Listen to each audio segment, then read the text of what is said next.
The theme of 2 Corinthians 4 that we've been looking at the last few weeks is that we need to keep going.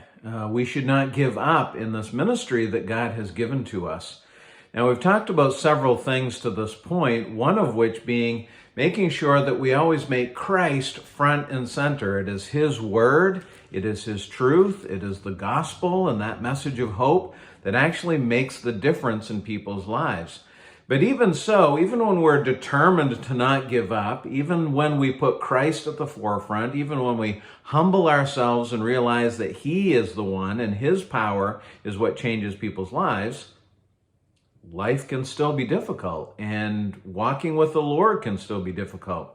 Now, these last couple of times we've looked at verse 8, which has said we are afflicted in every way, but not crushed. We have difficulty for sure. We are often in pain, perhaps physically, but certainly emotionally and spiritually and mentally. It's a difficult struggle, but we're not crushed. We are not ended. We can keep going. And then in the last half of verse 8, he says, perplexed, but not driven to despair. We're confused often. We don't know why things happen the way that they do. We don't know exactly all the time what God is doing. Certainly, He doesn't tell us everything.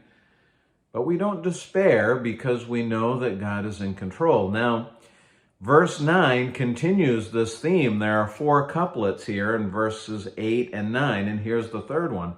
Persecuted, but not forsaken. Now, persecution is not something we think about a lot in our first world situation that we live in here in the United States of America. We have religious freedom. We have been founded on the concept of religious freedom, although it seems like that is under attack, certainly at this point. But for Paul, he knew well what it meant to be persecuted.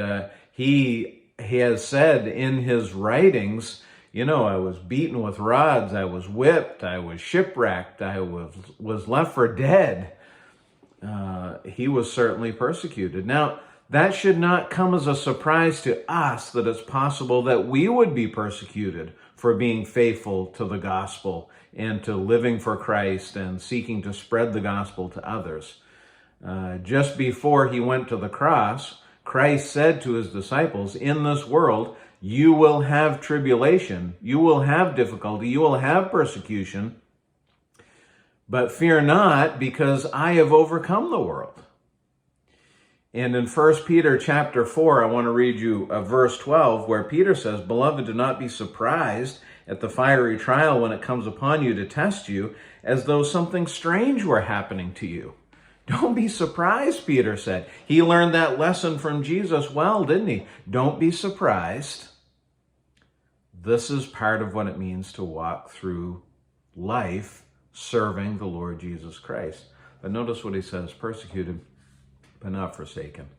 My friends, no matter what happens in your life, if you have a desire to stand for Christ, if you promote the gospel, if you share truth with people, even when it's difficult, and there is some pushback, even perhaps some real persecution in your life, and that is certainly possible, please know that you will never be forsaken. Please know that you will never walk through difficulty without the Lord Jesus Christ at your side. He never leaves us. He does not forsake us. Persecuted, but not forsaken. Keep going, my friends.